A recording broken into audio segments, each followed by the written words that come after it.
नमस्कार, एक बार फिर से आप सभी का स्वागत है बैंकर्स वे पर। मेरा नाम है अरुण सिंह रावत और आप सभी लोगों का आज के सेशन में तहे दिल से मैं करता हूं स्वागत।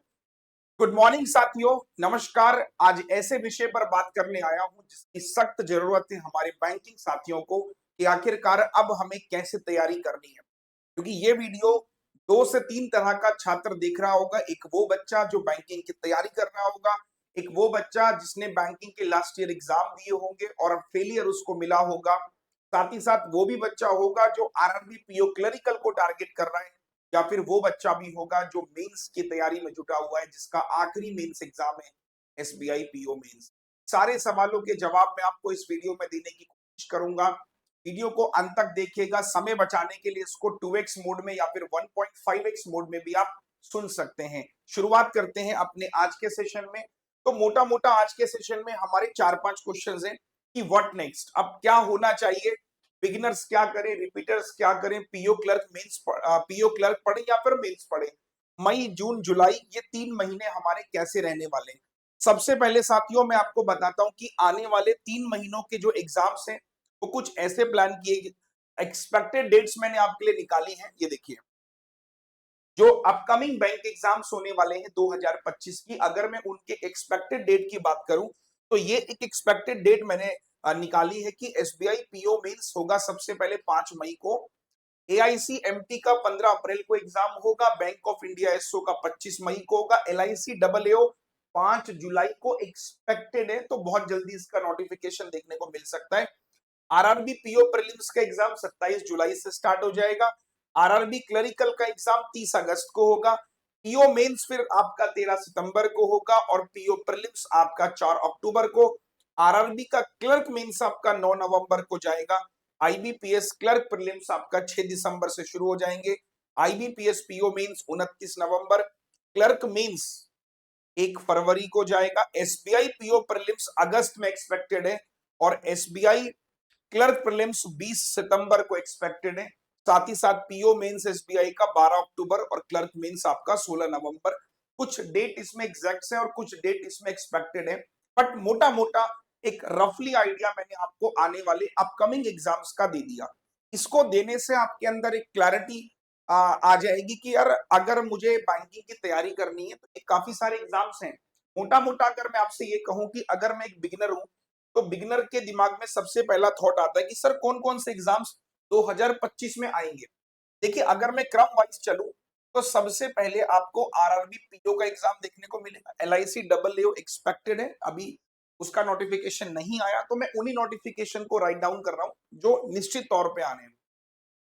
आरआरबी पीओ, उसके अलावा आरआरबी क्लर्क, एक समरी बना लेते हैं कि जो आने ही आने जो आएंगे इस साल। इसके अलावा एसबीआई पीओ आएगा इस साल, एसबीआई क्लर्क आएगा इस साल, फिर उसके बाद आईबीपीएस पीओ आएगा इस साल और आईबीपीएस क्लर्क आएगा इस साल। तो मैंने वो एग्जाम्स पकड़ लिए जो मोटा मोटा आने ही आने, जिनकी श्योरिटी है और जिनकी डेट्स भी लमसम लमसम क्लियर है। वो 4 एग्जाम्स तो क्लियर है, बाकी एसबीआई का मुझे कह नहीं सकता मैं। इसको आप लिख लो कि 27 जुलाई से ये पेपर हो जाएगा। ये वाला 30 अगस्त जा रहा है शायद, मेरे ख्याल से आरआरबी क्लर्क 30 अगस्त है ना, ये जा रहा है आपका 30 अगस्त। और एसबीआई पीओ का जो एग्जाम होगा साथियों वो 16 अगस्त के आसपास आपको इस बार देखने को मिल सकता है। और एसबीआई क्लरिकल का जो एग्जाम जाएगा आपका वो 20 सितंबर के आसपास जाएगा। और जो आपका आईबीपीएस पीओ का एग्जाम जाएगा, आ गया आईबीपीएस पीओ, 4 अक्टूबर को जाएगा, 4 अक्टूबर। और लास्ट वाला पेपर 6 दिसंबर। ये मैंने इनके प्री के एग्जाम्स लिखे हैं, ठीक है दोस्तों, है ना, प्री के एग्जाम। तो अब आपको मैंने ये क्या कहा कि यार ये 6 एग्जाम्स तो आने ही आने, मतलब दुनिया इधर की उधर हो जाए, ये 6 एग्जाम्स की श्योरिटी है कि भाई ये निश्चित तौर पे आएंगे, इन एग्जाम्स को कोई नहीं रोक सकता। तो मैं आपको बस यही बोलूंगा कि इन 6 एग्जाम्स को लेके हमें तैयार करना चाहिए खुद को।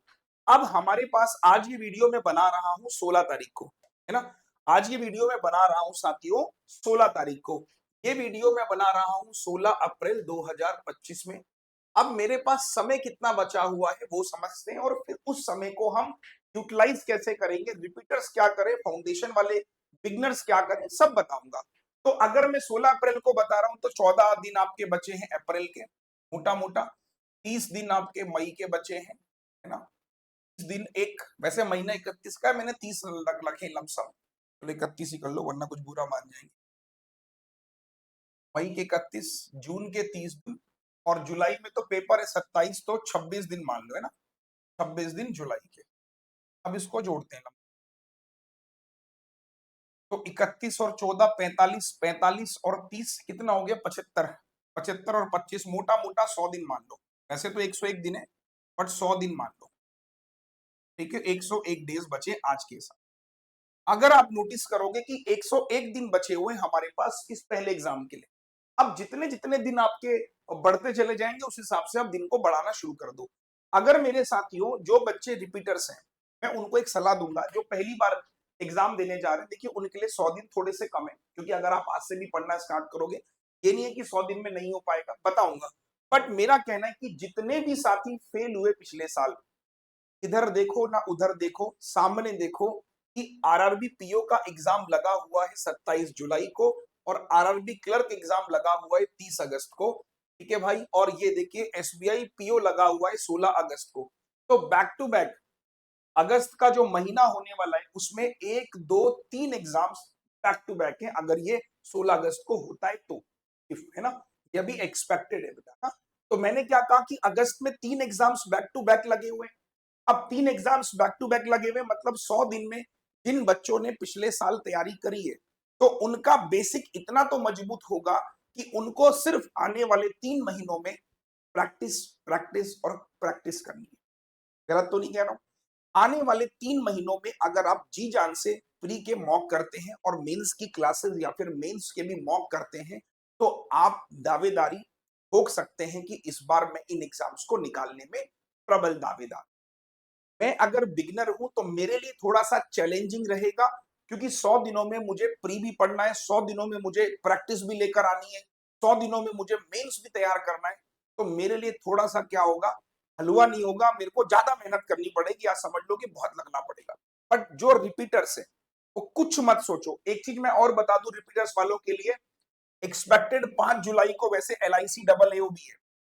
तो अगर कोई रिपीटर्स वाला छात्र है, अनलेस किसी का मेंस नहीं है एसबीआई का, वो सारे के सारे बच्चे अभी जो फेल हुए हैं, अभी जो क्लर्क का रिजल्ट आया या फिर एसबीआई पीओ का रिजल्ट आया उसमें फेल हो गए, बिल्कुल भी निराश मत होइए। आप इन 3 एग्जाम को आंख बंद करके फोकस करके टारगेट करें। आप इन तीनों एग्जाम्स को यहां दिमाग में लेकर तैयारी करें। सर मुझे पहले तो पीओ को तैयार करना है, अब मुझे तैयारी करनी कैसे वो भी देखते हैं। तो पहले मैं 2 मिनट लूंगा बस रिपीटर वालों के लिए, ठीक है। देखिए साथियों, रिपीटर वालों को ना एक प्रॉब्लम सबसे ज्यादा आती है। उनके साथ प्रॉब्लम क्या होती है कि उन्होंने सब कुछ पढ़ा हुआ होता है, तो उनको ये समझ नहीं आता कि हम पढ़े कहां से। भाई सब कुछ तो पढ़ ही लिया हमने, तो अब वो ये समझ नहीं पाते कि हमें पढ़ना कैसे। देखिए रिपीटर वाले अपनी प्रिपरेशन को 2 फेज में करना स्टार्ट करिएगा, यानी 2 हिस्सों में बांट दीजिए। सबसे पहला हिस्सा आप अपने में मॉक पेपर या फिर टेस्ट सीरीज या फिर टेस्ट सीरीज। देखिए अगर मैं रिपीटर हूं और मुझे नहीं पता कि यार मैं कहां लैग कर रहा हूं, या मेरे लास्ट ईयर जो मुझे फेलियर मिला वो किस वजह से मिला, मुझे उतनी क्लैरिटी नहीं है। सबसे पहला काम क्या करिए, आप एक आरआरबी पीओ का मॉक लगाइए। आपने आरआरबी पीओ का मॉक लगाया, जब आपने एक मॉक लगाया किसी भी पब्लिकेशन का लगाओ, सपोज करो आपके मैथ्स और रीजनिंग, मैथ में आपके 40 में से नंबर आए 15, रीजनिंग में 40 में से नंबर आए 20, एग्जाम्पल दे रहा हूं, है ना। कि 40 में से 15 नंबर आए, 40 में से 20 नंबर आए, आपको एक क्लैरिटी हो गई। मैथ में 15 नंबर जो आए वो आए सपोज करो स्पीड मैथ्स में और डीआई में, या फिर एक आधा अर्थमेटिक भी। आप मॉक करने के बाद तुरंत नोट कर लो कि किन सेक्शन में मॉक कर लो, क्या करते हैं मॉक करते हैं, मॉक को एनालिसिस नहीं करते। एक सबसे बड़ी बीमारी है, मैं बहुत बार बोल चुका हूं कि मॉक करिए, मॉक को एनालिसिस भी कीजिए। तो आपको क्या करना है, जैसे आपने मॉक किया उसका एनालिसिस भी कीजिए।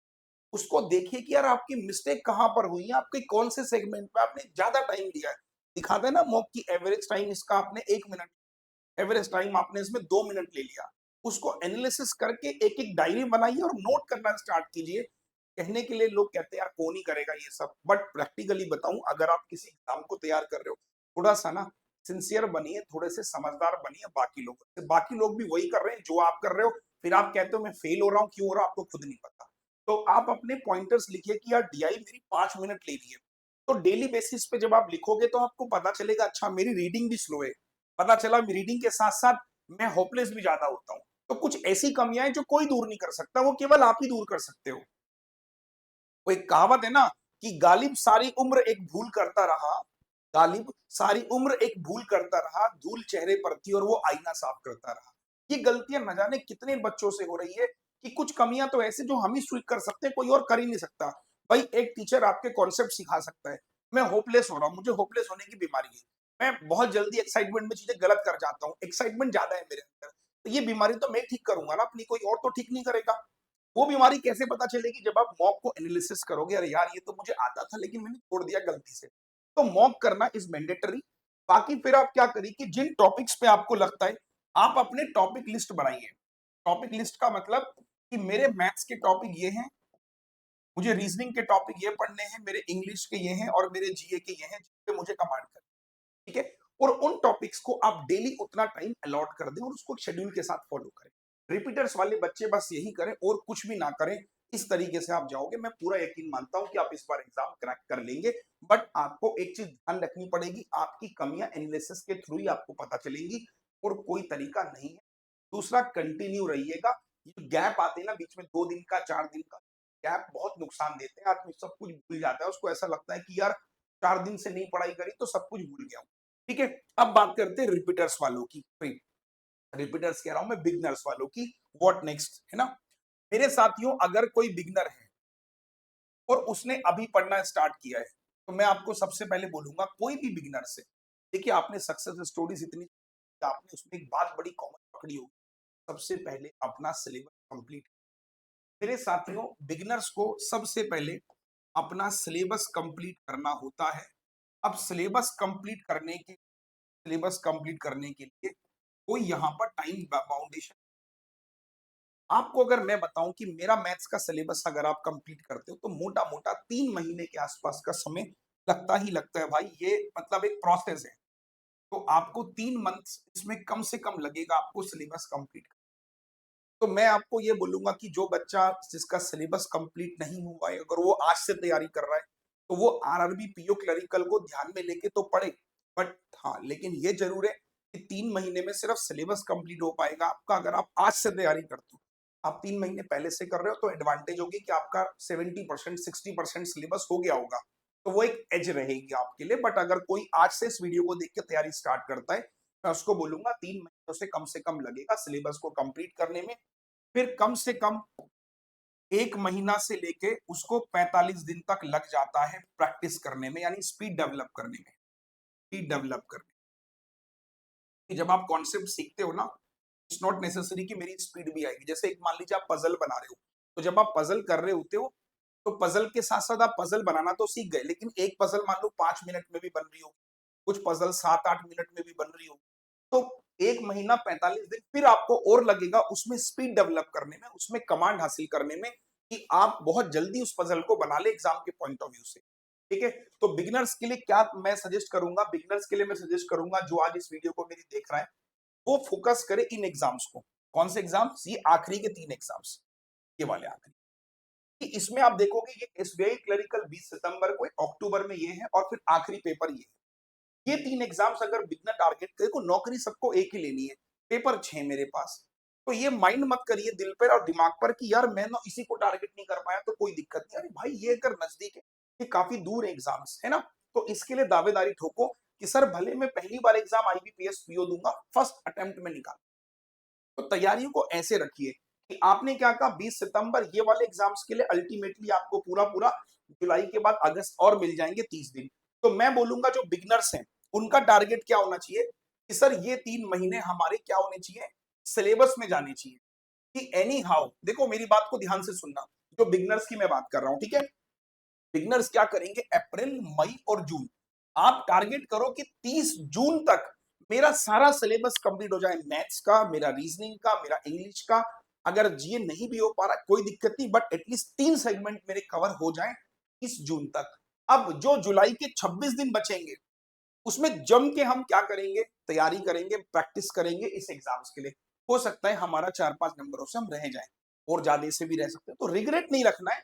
फिर हम वो तैयारी हमारी कंटिन्यू रहेगी। फिर हम पूरा जुलाई, पूरा अगस्त और आधा सितंबर, जब ये 2.5 महीने का मेरा प्रिपरेशन हो जाएगा प्रैक्टिस वाला, तो क्या मैं एसबीआई क्लर्क नहीं निकाल पाऊंगा? क्या मैं आईबीपीएस पीओ नहीं निकाल पाऊंगा? क्या मैं आईबीपीएस क्लर्क नहीं निकाल पाऊंगा? आप भी बताओ सर। तो बिगनर्स में फिर बोलूंगा, किसी के भी दिमाग में वीडियो क्लिक हो, भाई 1, 2 और ये 3 ये महीने जो बड़े क्रूशियल होने वाले हैं, अप्रैल मई जून, ये बड़े क्रूशियल होने वाले हैं। क्योंकि अगर आपने इन 3 महीनों को सही से यूटिलाइज नहीं किया, क्योंकि जुलाई का महीना आप डाल दो केवल और केवल प्रैक्टिस के लिए, कि जुलाई के महीने आप केवल स्पीड पे काम करोगे। आप हो सकता है जुलाई के महीने थोड़ा बहुत मेन से स्टार्ट कर दो मेरे साथ, क्योंकि मेन्स इज नॉट ऐसा कुछ नहीं है कि उसके लिए अलग चीज पढ़नी है, बस उसी में क्या करना है, जो प्री कॉन्सेप्ट सीखे उसी में थोड़ी कमांड हासिल करनी, थोड़े वेरिएशन डालने में। समझ रहे हो ना मेरी बात को? तो आई होप कि समझ में आ गया होगा सभी को, बिगिनर्स क्या करें, रिपीटर्स क्या करें, पूरा का पूरा क्लियर है कॉन्सेप्ट। इसी के साथ साथ अगर मैं बात करूं, तो एग्जाम्स कैलेंडर क्लियर है सभी को, एक्सपेक्टेड डेट्स भी मैंने आपके लिए निकाल दी कि प्री कब होगा, मेंस कब होगा। अब मेरे साथियों बस लास्ट टॉपिक है मेरे पास जो आपके लिए मैं बताने वाला हूं, वो ये है कि 3 महीने का शेड्यूल बनाइए, अप्रैल मई जून जुलाई। 27 जुलाई को तो खैर पेपर ही है। रिपीटर्स वालों, मॉक करो, ज्यादा से ज्यादा मेंस की क्लासेस करो या फिर मेंस के मॉक करो, और अपने वीक पॉइंट्स पे काम करो। रिपीटर वालों से कहूंगा 3 एग्जाम तुम्हारे लिए हैं, आरआरबी का पीओ, आरआरबी का क्लर्क और एसबीआई का पीओ। इन 3 एग्जाम्स पे फोकस करो, बाकी छोड़ दो। जो बिगनर्स वाले हैं वो अभी से 3 महीने देंगे और फोकस करेंगे आखिरी के 3 एग्जाम्स, जो मैंने आपको ये वाले बताए। ये देखिए, तो ये एक मैंने इतनी सही क्लैरिटी आपको दी है इस वीडियो के माध्यम से, शायद पूरा क्लियर हो गया होगा। अब आपके मन में होगा कि सर आपकी क्लासेस वगैरह क्या मिलेंगी हमको? बिल्कुल मिलेंगी। तो मेरी क्लासेस आपको मिलेंगी इस तरीके से, कल सुबह 10 AM से मैं स्टार्ट करूंगा 100 डेज का, 100 डेज का RRB PO clerk, RRB PO clerk practice class. सही है दोस्तों? तो 100 दिन का RRB PO clerk practice class.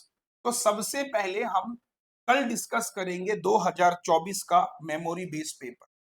2024 का मेमोरी बेस्ड पेपर मैं कल डिस्कस करूंगा आपसे, और इसकी जो टाइमिंग होगी वो होगी सुबह के 10 AM।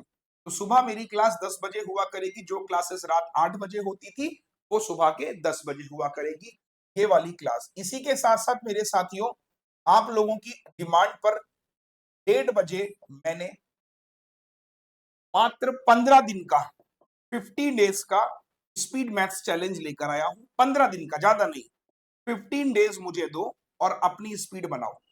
15 days speed maths. मैं आपसे ना 1 महीना बोल रहा हूं, ना 2 महीना बोल रहा हूं, 15 दिन स्पीड मैथ्स चैलेंज। अगर आपके अंदर दम है, इस बार आप चाहते हो, सिंसियर हो, 15 दिन का स्पीड मैथ्स चैलेंज 1:30 बजे कहां पर होगा? अन अकेडमी प्री क्लास पे, अन अकेडमी प्री क्लास पे होगा सर। और ये क्लासेस आपको डेली मिलेंगी, कोई छुट्टी नहीं है इसमें, बैक टू बैक। बस 15 दिन आपको देने हैं, और इन 15 दिनों में मैं आपकी स्पीड पे काम करूंगा। तो जुड़िए मेरे साथ अन अकेडमी स्पेशल पे 15 दिन, एंड फिर बताइएगा 15 दिन में आप कहाँ स्टैंड कर। ये सेगमेंट कम से कम 10 से 15 मार्क्स आपको पेपर में देगा। तो 15 दिन का एक चैलेंज, ये फ्री क्लास है मेरी, ठीक है दोस्तों। और ये भी मेरी यूट्यूब क्लास है, ये क्लास मेरी यूट्यूब पर होगी, बैंकर्स वे, 10 बजे। ठीक है दोस्तों, चलिए, तो क्लासेस के बारे में पता चल गया, बिगनर्स क्या करें, रिपीटर्स क्या करें। अब एक आखिरी सवाल, सर एसबीआई पीओ मेंस वालों के लिए कुछ है क्या? बिल्कुल है। एसबीआई पीओ मेंस मेरे साथियों, आप लोगों को एग्जाम से पहले मैं कुछ मैराथन्स प्रोवाइड करूंगा। वो मैराथन्स कौन कौन सी होंगी? देखिए, मेरा सोचना है कि आपका पेपर है 5 मई को, ठीक है? आज तारीख कितनी है हमारी?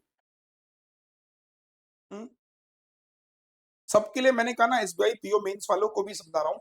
देखिए, तो एक मैराथन मैं आपके साथ में लेने वाला हूँ।